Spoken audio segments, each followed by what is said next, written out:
তাহলে 1 নম্বর কাজ কি বলেন তো? একজন আরেকজনকে মহব্বত করবে কেন? আল্লাহর জন্য। মনে রাখবেন, আল্লাহর জন্য মহব্বত। আজকে আমরা একজন আরেকজনের সাথে সম্পর্ক রাখি কেন বলেন তো? দুনিয়ার স্বার্থ।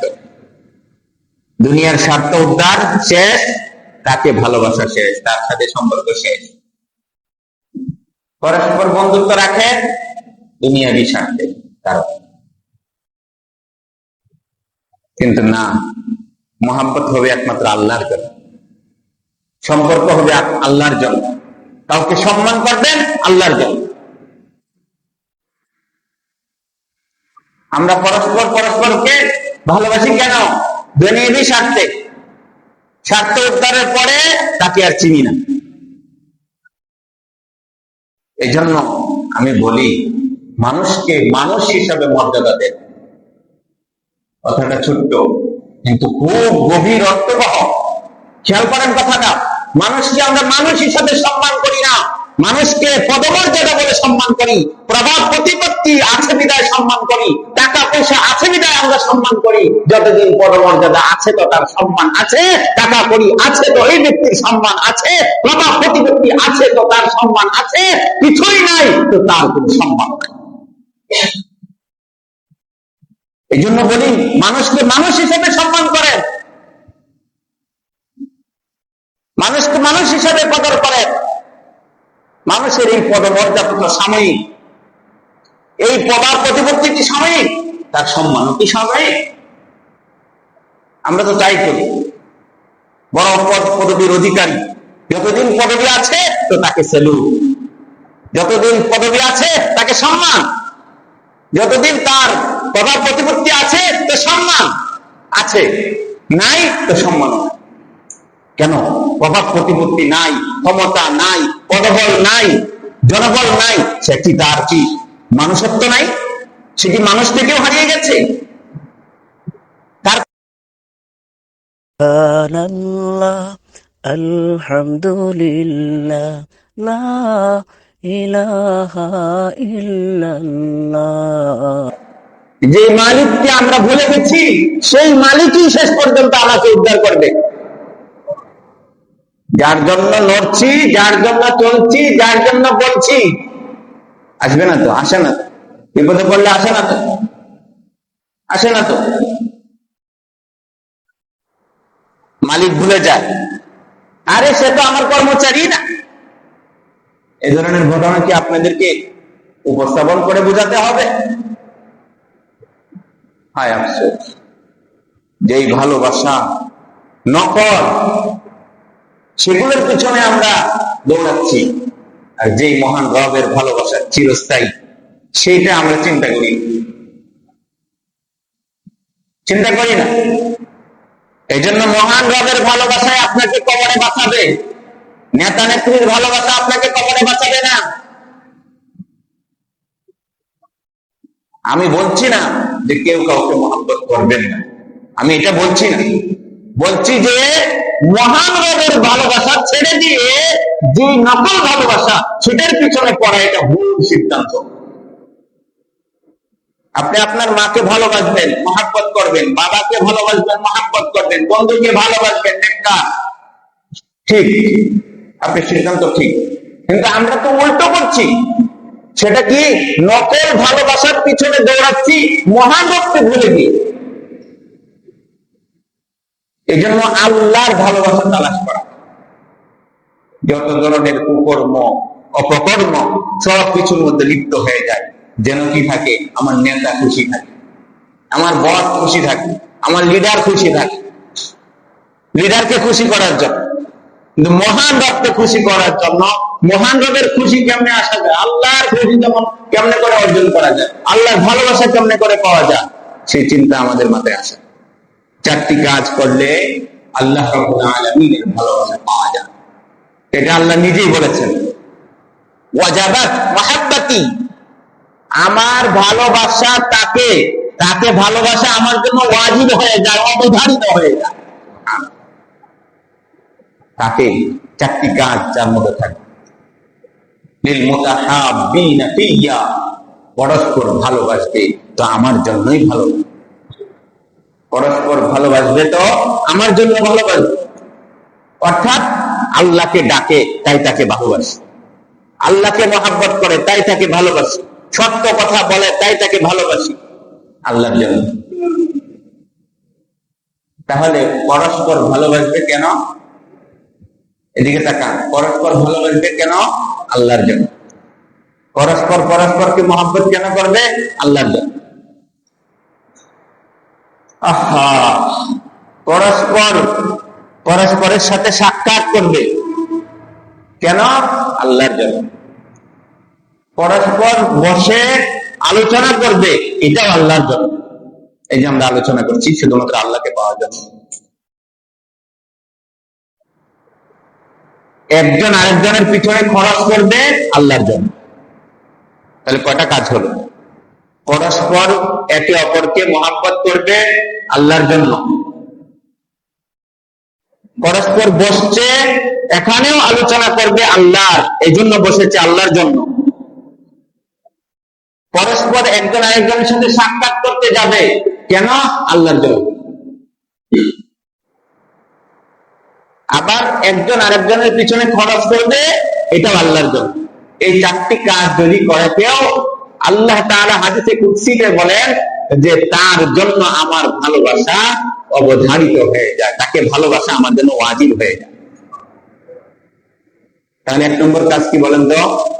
একজন আরেকজনকে মহব্বত করবে কেন? আল্লাহর জন্য। মনে রাখবেন, আল্লাহর জন্য মহব্বত। আজকে আমরা একজন আরেকজনের সাথে সম্পর্ক রাখি কেন বলেন তো? দুনিয়ার স্বার্থ। দুনিয়ার স্বার্থ উদ্ধার শেষ, তাকে ভালোবাসা শেষ, তার সাথে সম্পর্ক শেষ। পরস্পর বন্ধুত্ব রাখে দুনিয়াবি স্বার্থে কারণ, কিন্তু না, মহব্বত হবে একমাত্র আল্লাহর জন্য, সম্পর্ক হবে আল্লাহর জন্য, কাউকে সম্মান করবেন আল্লাহর জন্য। আমরা পরস্পর পরস্পরকে ভালোবাসি কেন? দুনিয়াবি স্বার্থে। স্বার্থ উদ্ধারের পরে তাকে আর চিনি না। এই জন্য আমি বলি, মানুষকে মানুষ হিসাবে মর্যাদা দেন। কথাটা ছোট্ট কিন্তু খুব গভীর অর্থবহ। খেয়াল করেন কথাটা। মানুষকে আমরা মানুষ হিসাবে সম্মান করি না, মানুষকে পদমর্যাদা বলে সম্মান করি, প্রভাব প্রতিপত্তি আছে বিদায় সম্মান করি, টাকা পয়সা আছে বিদায় আমরা সম্মান করি। যতদিন পদমর্যাদা আছে তো তার সম্মান আছে, টাকা কড়ি আছে তো এই ব্যক্তির সম্মান আছে, প্রভাব প্রতিপত্তি আছে তো তার সম্মান আছে, কিছুই নাই তো তার কোন সম্মান নাই। এই জন্য বলি, মানুষকে মানুষ হিসেবে সম্মান করেন, মানুষকে মানুষ হিসেবে কদর করেন। মানুষের এই পদমর্যাদা তো সাময়িক, এই প্রভাব প্রতিপত্তি সাময়িক, তার সম্মানও কি সাময়িক? আমরা তো তাই করি। বড় পদ পদবীর অধিকারী, যতদিন পদবী আছে তো তাকে স্যালুট, যতদিন পদবী আছে তাকে সম্মান, যতদিন তার প্রভাব প্রতিপত্তি আছে তো সম্মান আছে, নাই তো সম্মান নাই। কেন? প্রভাব প্রতিপত্তি নাই, ক্ষমতা নাই, পদবল নাই, জনবল নাই, সে কি তার কি মানুষত্ব নাই? সে কি মানুষ থেকেও হারিয়ে গেছে? তার ক্ষমতা ছিল নাই, এখন কি মানুষও না সে? তাহলে ক্ষমতা থাকলে কেন তার মর্যাদা দেওয়া যাবে, আর মানুষ হিসাবে কেন মর্যাদা দিচ্ছি না আমরা? অর্থ করি আছে তার মর্যাদা আছে, অর্থ করি নাই, গরিব অসহায় দুঃস্থ দরিদ্র তার জন্য মর্যাদা নাই। এই জন্য মানুষকে মানুষ হিসাবে মর্যাদা দেওয়া দরকার। এই জন্যই তো দেখা যায় গরিব অসহায় দরিদ্র একজন কাস্টমার দোকানে ঢুকলে চেহারা মলিন, ভদ্রলোক বড়লোক টাকা পয়সা আছে, কাস্টমার ঢুকলে খুশিতে বাগবা। গরিব অসহায় আত্মীয় বাড়িতে আসলে ভ্রুকুঞ্চিত হয়ে যায়, আর ধনী ধনী আর ধনাঢ্য আত্মীয় আসলে খুশিতে বাক হয়ে যায়। এই জন্যই তো দেখা যায় দরিদ্র অসহায় দুঃখী মানুষের ফাইল পড়ে থাকে বছরের বছর, প্রভাব প্রতিপত্তি আছে, তার ফাইলের চাকা ঘুরে যায় তাড়াতাড়ি। কেন? কেন, কিসে এগুলা, কিসে কিসে করছে? দরিদ্র হিসাবে সম্মান নাই, প্রভাব হিসাবে সম্মান, প্রতিপত্তি হিসাবে সম্মান, টাকা পয়সা আছে তো সম্মান। কেন এই বৈষম্য? কেন না, সবার সমান মানসিক, মানুষ হিসাবে সবাই মর্যাদা পাবে, মানুষ হিসাবে মর্যাদা পাবে। আল্লাহু আকবার। আল্লাহ তাআলার বিধানও এটা। আল্লাহ মানুষকে মানুষ হিসাবেই মর্যাদা দেন। কার ক্ষমতা আছে সেটা দেখেন না, কার দেহ খুব সুন্দর সুঠাম দেহের অধিকারী সেটা আল্লাহ দেখেন না। ইন্নাল্লাহা লা ইয়ানজুরু ইলা সুওয়ারিকুম ওয়া আমওয়ালিকুম ওয়ালাকিন ইয়ানজুরু ইলা কুলুবিকুম ওয়া আ'মালিকুম। আমরা মানুষকে মর্যাদা দিই পদমর্যাদা বলে, পদ পদবীর বলে, টাকা পয়সার বলে, ক্ষমতার বলে। আল্লাহ তা করেন না। আল্লাহ বংশ দেখেন না, মান সম্মান আল্লাহ বৃদ্ধি করেন তারই, যার অলক এবং আমল সহি শুদ্ধ, তাকেই আল্লাহ মর্যাদা। আল্লাহ তাআলার কাছে মর্যাদা পায়, ক্ষমতা বলে না। ইন্না আকরামাকুম ইনদাল্লাহি আতকাকুম। কোরআনে পাকে আল্লাহ তাআলা বলেছেন, তোমাদের মধ্যে সবচেয়ে আল্লাহ ভীরু যে, খোদা ভীরু যে, মুত্তাকি যে, সে আল্লাহর কাছে বেশি সম্মানিত। আর আজকে আমরা সম্মান দিই কাকে? যার পদ পদবী বড় তাকে, চেয়ার বড় তাকে।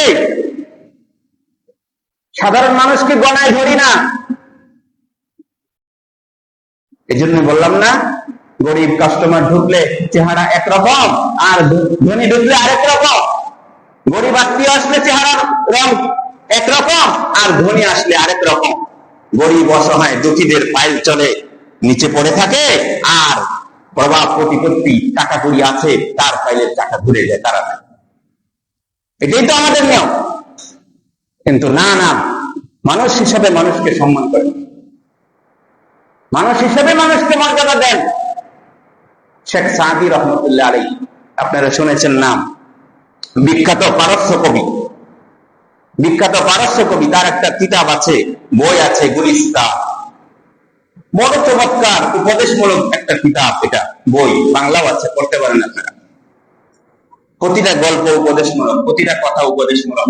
শেখ সাদি নাম শুনেছেন আপনারা। তিনি একবার কোন এক অনুষ্ঠানে গিয়ে হাজির। আগে থেকেই তাকে দাওয়াত করেছে কর্তৃপক্ষ, সবাই তো আর তাকে চিনে না। ওই জামানায় তো দেখার কোনো ব্যবস্থা ছিল না, শোহরত ছিল, নাম যশ খ্যাতি ছিল, দেখার কোনো ব্যবস্থা ছিল না, মোবাইল ছিল না, তো ঘরে বসে আপনি সবাইকে দেখে ফেলবেন।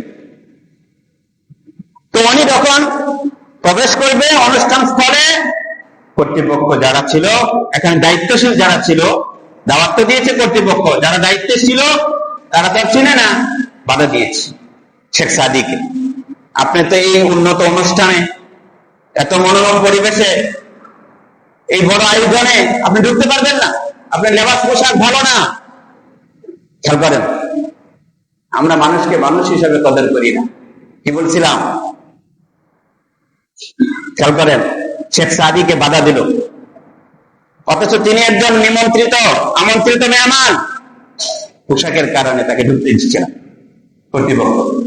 তিনি চলে গেলেন, বাসায় গিয়ে ওই কাপড় পরিবর্তন করে দামি একটা জুব্বা পরিধান করলেন, দামি রুমাল লাগালেন, অর্থাৎ সবকিছুই আগের থেকে উন্নত একটা পোশাক পরিধান করে আবার রওনা দিলেন অনুষ্ঠান স্থলে। ঢোকার সময় কেউ বাধা দিল না, আসন গ্রহণ করলেন। সেখানে উন্নত মানের খাবার পরিবেশন করা হচ্ছে। তিনি একটা খাবারও খান নাই, সবকিছু খাবার নিচ্ছে আর পকেটে ভরছে, নিচ্ছে আর পকেটে ভরছে। সবাই অবাক, আরে কি আশ্চর্য মোল্লাজি! মোল্লা বলেই তো কথা, খাবার দাবার তো ভালো কোনটা মন্দ কোনটা চিনেন না, সারা জীবন মোল্লাজি করে গেছেন। হুজুর মানুষ বললে যেটা আমরা মনে করি। কি ব্যাপার, না খেয়ে আপনি পকেটে ভরছেন কেন? বাসায় নিয়ে যাবেন নাকি? খান আগে খান, যদি প্রয়োজন হয় পার্সেল দিয়ে দিমনি, আপনি খান আগে। শেখ সাদি রহমতুল্লাহ কি বলেন শুনেন। ও ভাই, খাবো যে, খাবারের দাওয়াতটি আমাকে দিয়েছো নাকি পোশাককে দিয়েছো? কি কান খাড়া হয়ে যাওয়ার মতো কথা না? কি বলে উনি?